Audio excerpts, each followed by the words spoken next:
Vamos partir agora para a construção desse modelo do ponto de vista das equações que vão estar envolvidas, né? De um lado, se você quer um modelo simples, que relacione apenas entrada e saída, nós podemos ter um modelo, né, baseado em variações, balanços macroscópicos, e um equacionamento entre esses sinais entrada e saída. Entrada significa, por exemplo, a vazão que você manipula. Resposta, por exemplo, pode ser a concentração ou a temperatura do sistema. Então, você não está interessado em elaborar algo que descreva o fenômeno, mas apenas a relação entre essas duas variáveis. Então, esse tipo de modelo é o que a gente chama de caixa preta. Você tem um modelo mais elaborado, baseado na lei de conservação, que tem necessidade de elaborar um elemento de volume e efetuar o balanço desse elemento de volume, seja quantidade de movimento, aliás, continuidade, quantidade de movimento ou energia. Isso vai nos dar um equacionamento, um balanço muito mais complexo.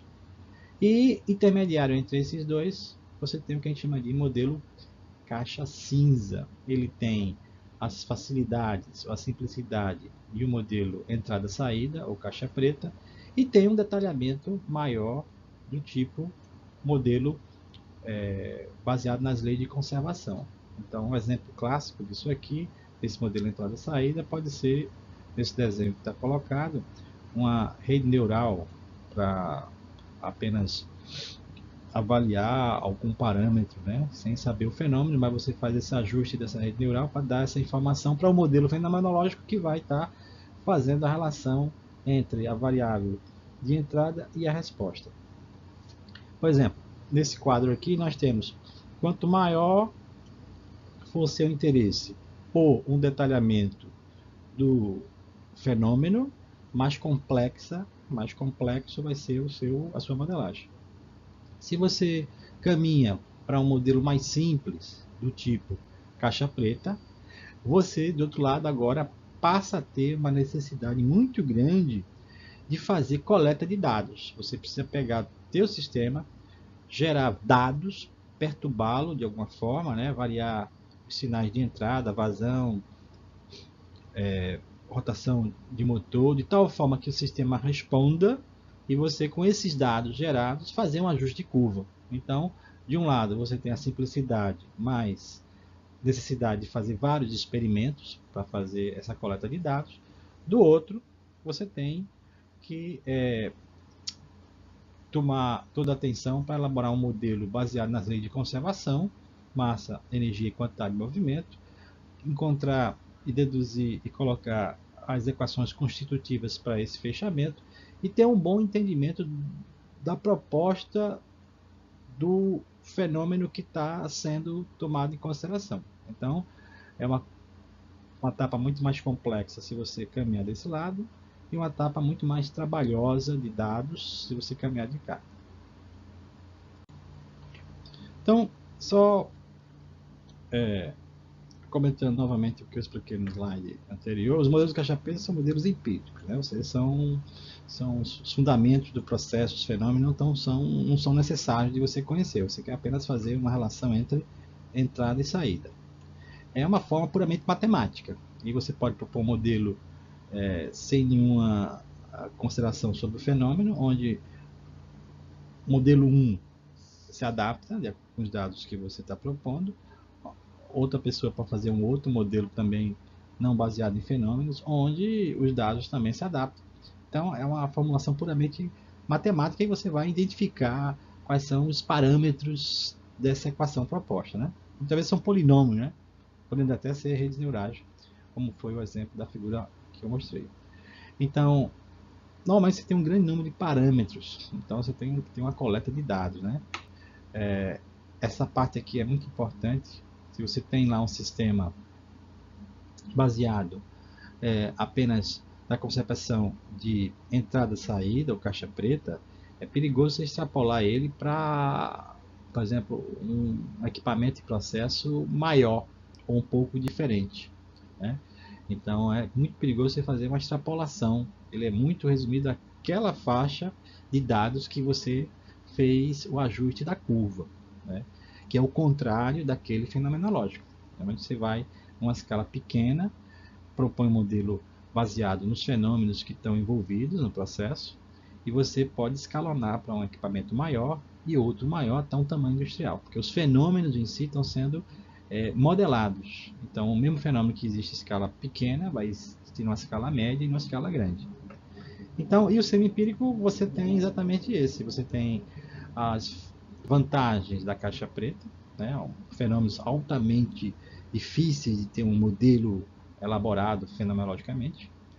E você tem agora, digamos, um detalhamento maior onde você puder daqueles fenômenos envolvidos. Então, o modelo sempre empírico, caixa cinza, normalmente de 2 a 10 parâmetros, né? Normalmente estimados através de uma regressão não linear, pode ser ter uma versatilidade para extrapolar, e é muito comum usar em tempo real. Tempo real significa o quê? Você tem alguma tarefa na tua planta, seja controle, seja otimização, que necessita ter dados da planta, gerar um modelo matemático daqueles dados, a partir daqueles dados, e usá-lo na estratégia de controle, ou seja, um controle baseado no modelo matemático do processo, ou uma otimização em tempo real. Então, usar um modelo semi-empírico, você estaria, então, uma forma correta, né, tendo melhores resultados. Então, continuando um pouco o que a gente comentou anteriormente, né, então você, no caso de propor uma relação entre uma variável de resposta e um sinal que você possa manipular, uma regressão linear para ajustar essa curva aos dados experimentados que você vai coletar da tua planta. Lembre, tudo isso que a gente está desenvolvendo, o modelo matemático, se se aplica a caixa preta, caixa cinza ou modelo fenomenológico, o alvo é algo do meio industrial, algo grande, né? Algo que você precisa ter bastante cuidado na elaboração do seu modelo e também na coleta de dados, né? Se você tiver uma proposição de um modelo mais, digamos, elaborado, né, que seja a expressão não linear, você vai precisar então ter uma regressão não linear, saber quantidade de parâmetros que afetam a precisão do teu modelo matemático proposto, dados teóricos, que é o resultado da equação matemática que você está calculando para determinado valor de variável de entrada e parâmetros inicialmente estipulados. E a diferença desses dados teóricos com os dados experimentais que você coleta da planta, você tem aí vou chamar de erro, né? E você vai ajustar. Quem são esses ajustes?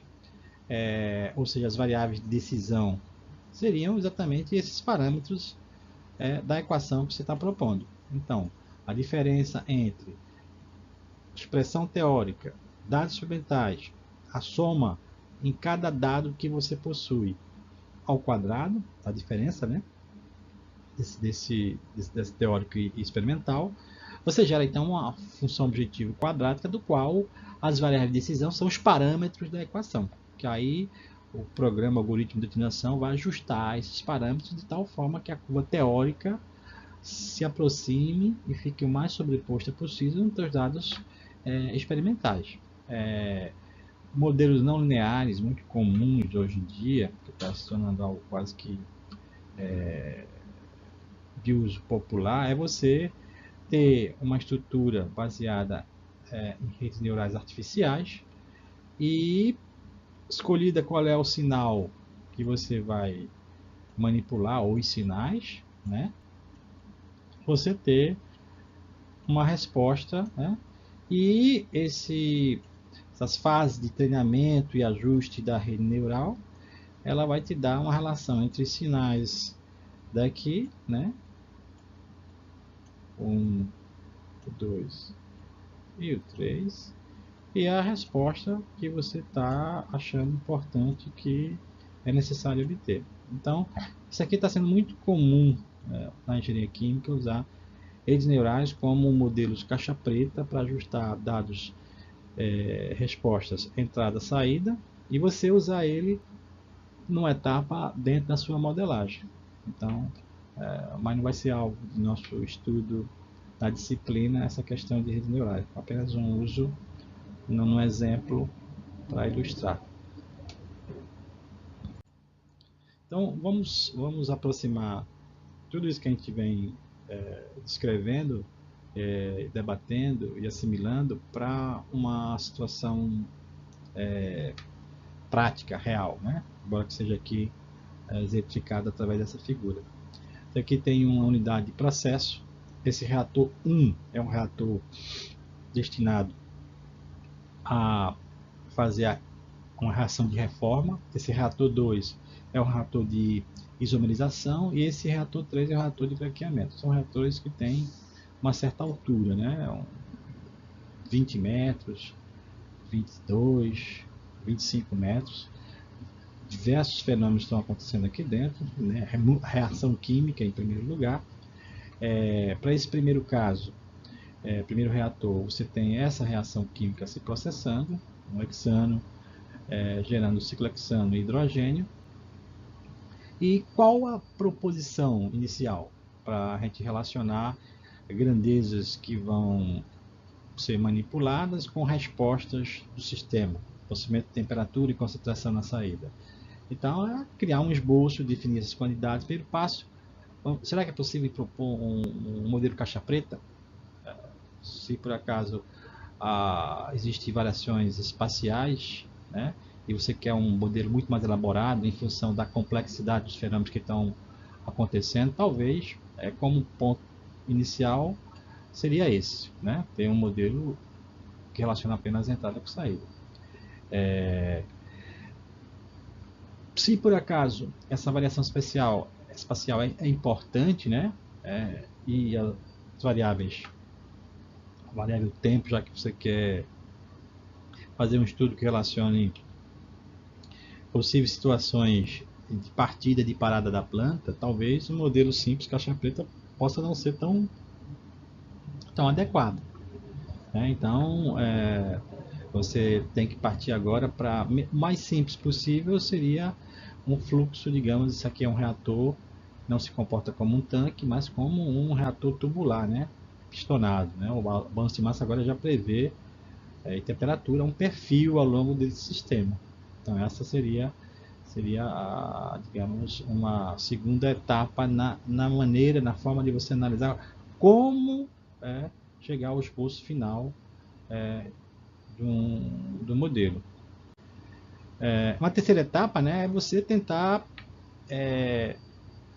analisar por necessidade, né, você pelo seu objetivo inicial de elaboração do modelo, ter algo muito mais detalhado. Então, naquele primeiro reator, digamos, você tem fenômenos envolvendo as 3 fases, líquida, gás e o sólido, e você vai supor mais ou menos os fenômenos que está acontecendo, né? Traçar hipóteses sobre quais fenômenos, e você vai começar a elaborar um modelo matemático mais rigoroso, levando em consideração exatamente as fases presentes, né? Uma fase vapor, a parte do catalisador que está seca, a parte do catalisador que está, digamos, que chama molhada. Esse reator aqui é um reator trifásico, Tricolberg, né? Aí, ou seja, o número de equações envolvidas, o número de detalhamento envolvido passa a ser muito maior. E esse modelo matemático mais elaborado vai depender se você tem essa necessidade, né? E também o envolvimento aí de conhecimento de pessoas para chegar num modelo assim tão rigoroso.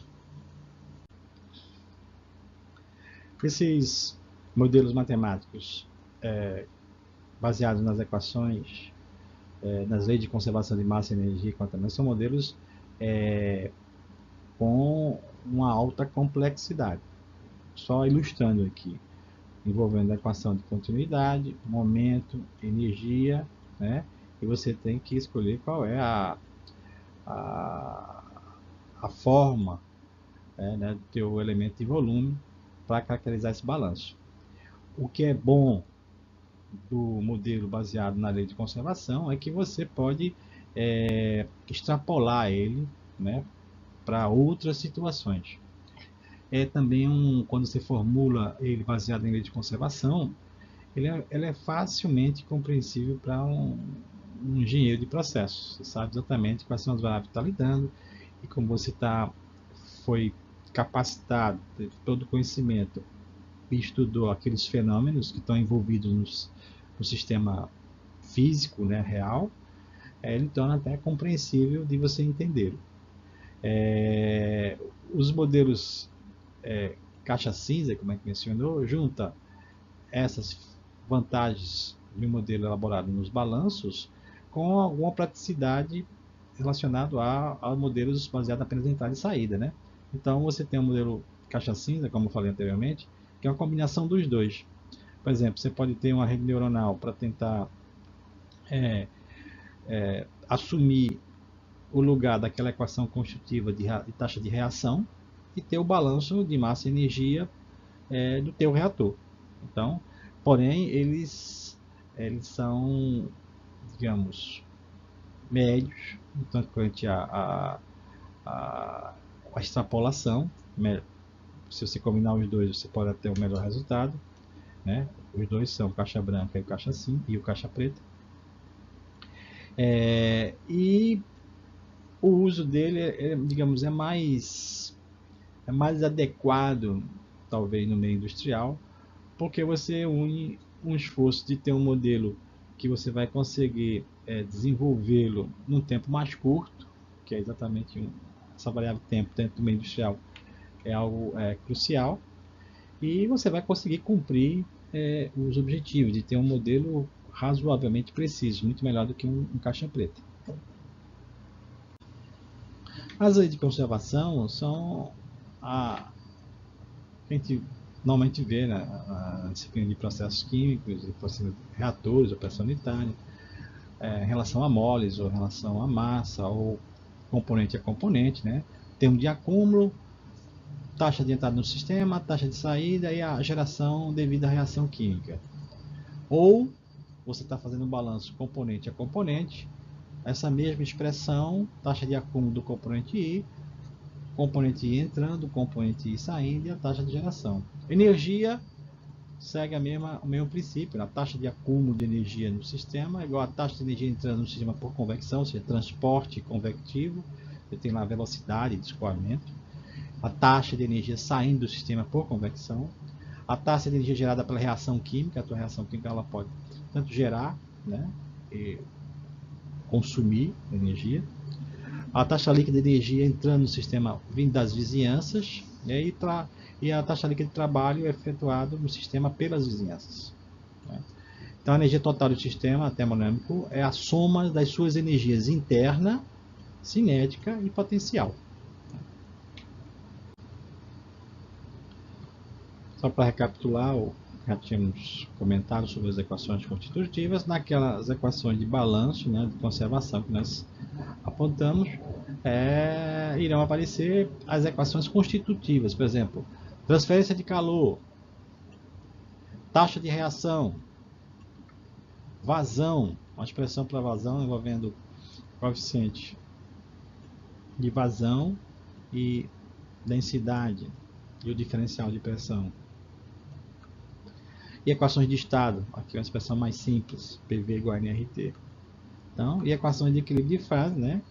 Fase vapor e a fase líquida e um coeficiente de equilíbrio relacionando essas duas fases. Então, essas equações constitutivas se somam às equações do balanço para você ter um sistema modelado completamente. Também mencionei isso nos slides anteriores, né? O grau de liberdade, a diferença entre número de variáveis e número de equações. Quando é zero, as equações estão exatamente especificadas. Você pode resolver esse sistema. Se ele é positivo, né, está subespecificado. E você pode ter variáveis para usar na estratégia de controle ou na estratégia de otimização.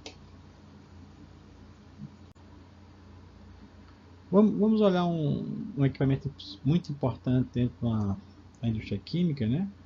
Que são os reatores. Nós temos duas grandes divisões, né? Reatores tipo tanque, eu já venho citando alguns exemplos. Um reator tubular.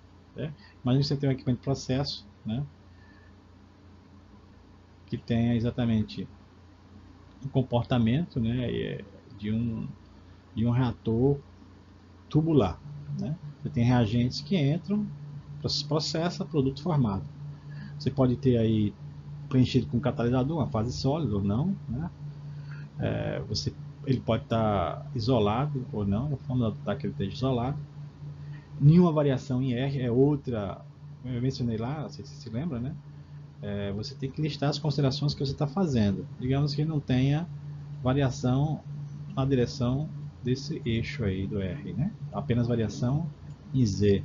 Então, são todas considerações que você tem que adotar. Mais um equipamento desse tamanho, apenas levando em consideração um tubo assim, né? Aí tem que observar internamente o que é que está acontecendo, o que é que tem de arranjo físico desse equipamento. Você tem, por exemplo, reagentes, né? Produtos, você tem espaços vazios, partículas em suspensão, né? Que se você está propondo um reator plug-and-play, isso pode ser um desvio. Prato de suporte, distribuidor, um leito aqui, esse leito aqui é um leito apenas para servir de pré, digamos, entrada dos reagentes, eles passam para cá e protegem o catalisador que está espalhado aqui, né? Então todas essas considerações você pode ou não introduzir no teu modelo matemático se achar assim necessário, né?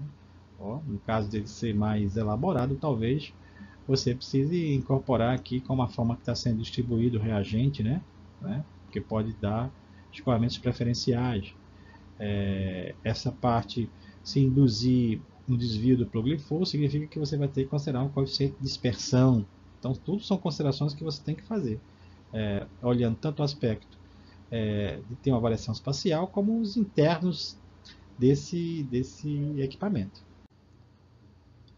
Eu vou apresentar aqui apenas um modelo para ser reator tubular, né, plug-and-flow homogêneo. Você tem aqui o sistema, um elemento de volume, depois você fazendo esse elemento de volume entender um elemento diferencial, expressão matemática para o fluxo, moles por metro por segundo quadrado, essa expressão aqui. Você tem aqui um termo de acúmulo, um termo de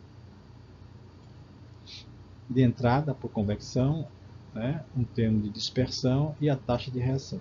Uma expressão, não vou deduzir como é que a gente chega nessa expressão matemática, mas esse modelo de dispersão axial, dependendo do tempo, lembra aquele exemplo do reator, se eu levasse em consideração que não tinha dispersão, porque as partículas não estavam gerando esse fenômeno, esse termo aqui seria, digamos, cancelado. Aí você teria um modelo plug-and-flow com a taxa de reação, tempo transiente, envolvendo concentração ao longo do tempo e ao longo de Z. Z ou H. Esse exemplo aqui, a letra que está sendo usada é H. No estado estacionário, às vezes, né, por necessidade, você precisa apenas analisar ele já em regime de operação, regime permanente. Então, esse termo de acúmulo vai para zero, né, que é esse termo de K, e aí a expressão matemática do teu modelo para aquele reator, considerando entrada, né, um processo de convecção e mais a dispersão, seria esse aqui. Se você não considerar a dispersão axial, né, você teria apenas essa expressão matemática, né? O volume do teu reator, concentração com essa distância, esse eixo, igual a taxa de reação. Então, para aquele modelo matemático, falta definir algumas condições de fronteira, né?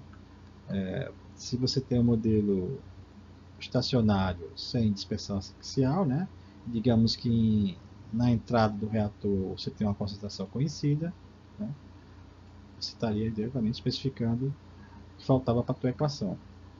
Se for um modelo em estado estacionário com dispersão axial, a expressão matemática seria essa, né? O termo de acúmulo igual a zero, você tem uma condição de contorno na entrada, uma condição de contorno na saída. Aqui é apenas um exemplo da solução daquelas duas equações, levando em consideração se o sistema é simplesmente o plug-and-flow ou o sistema tem dispersão, né? Você então tem duas curvas que tem um comportamento que decai, né, No final você tem um valor maior para a concentração quando você adota um modelo com dispersão. Aqui apenas recapitulando, o modelo matemático do teu reator, envolvendo dispersão. No estado estacionário seria esse, no estado estacionário seria esse de cá. Então, tomando a equação de balanço para um reator tipo tanque, né, volume constante, a variação desse tanque da concentração com o tempo, onde é a taxa de reação. Se tiver a expressão agora, aquela que nós apresentamos, para um reator Publi-Flow em estado estacionário, você vai ver que, adotando tempo de adesência como sendo o comprimento do reator pela velocidade, você vai ter a mesma expressão matemática, né? Conservando aqui tempo, né? E aqui vai ser tempo de residência no reator Publi-Flow. Matematicamente, o problema é o mesmo, né? Aqui você vai ter uma condição inicial, aqui você vai ter uma condição de contorno, né? Mas matematicamente a expressão é a mesma. Então isso é bom apenas a título de comparação entre esses dois. Só para ilustrar como seria resolvido numericamente, usando o método mais simples possível, o método de Euler.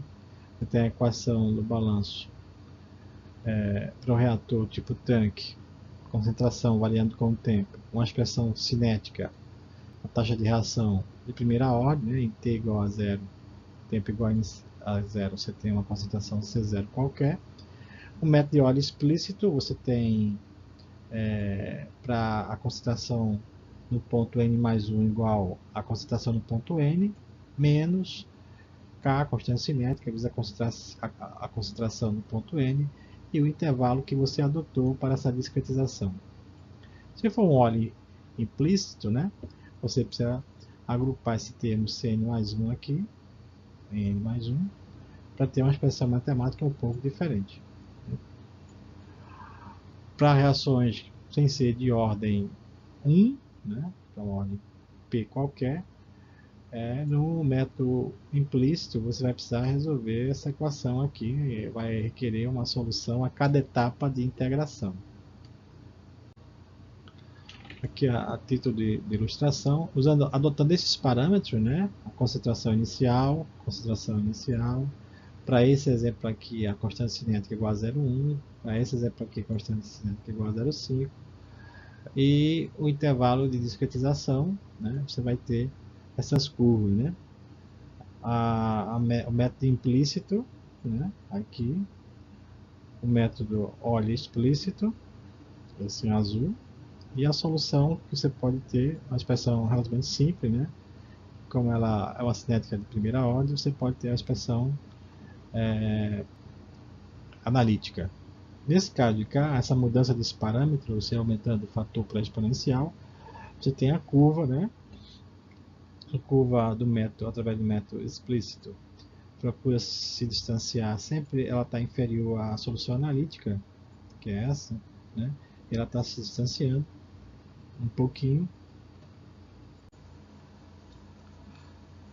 para exemplos onde você amplia esse valor dessa constante, né? Você vai ver que começa a haver uma oscilação do método numérico de Euler explícito, né? Então, o método implícito se mostrando de melhor resultado. É porque esse valor aqui não tem significado físico, né?